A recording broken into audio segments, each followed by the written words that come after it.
এক গ্রামে ছিল ৩ দুষ্টু বন্ধু, বাবু, টিটু আর মিটু। তারা সবসময় মজা করতে পছন্দ করত।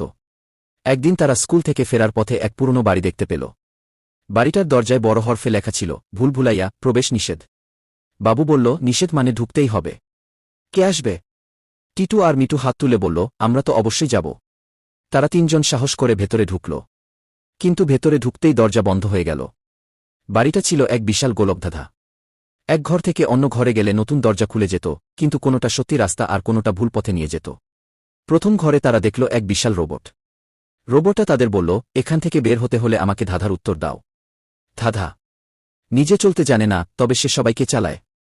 ৩ বন্ধু চিৎকার করে বলল, টাকা। রোবট খুশি হয়ে দরজা খুলে দিল। দ্বিতীয় ঘর। এবার তারা দেখল এক ডাইনিং টেবিল, যেখানে অনেক খাবার রাখা। টেবিলের পাশে লেখা ছিল, যদি সব খাও তবে বের হও। তারা ভেবে পেল না কিভাবে সব খাবে। মিটু হাসতে হাসতে বলল, আমরা খাওয়ার ভান করি। ৩ জন মিলে নাটক করে খাওয়ার ভান করতেই দরজা খুলে গেল। তৃতীয় ঘর। এবার তারা দেখল এক বিশাল বাঘের মূর্তি। মূর্তির পাশে লেখা, বাঘ ভয় পায় কাকে। ৩ জন চিন্তা করতে লাগল। বাবু বলল, আগুন। মিটু বলল, পোকা। টিটু বলল, কেউ চিৎকার করে, হিড়িম্বা আসছে। তারা ৩ জন মিলে মূর্তির সামনে হিড়িম্বা চিৎকার করতেই দরজা খুলে গেল। শেষ ঘর। শেষ ঘরে ঢুকে তারা দেখল একটি সুন্দর বাগান। সেখানে এক টুকরো কাগজে লেখা ছিল, তোমরা দল বেঁধে কাজ করেছ, মজা করেছ, আর সাহস দেখিয়েছ। এখন বাড়ি যাও।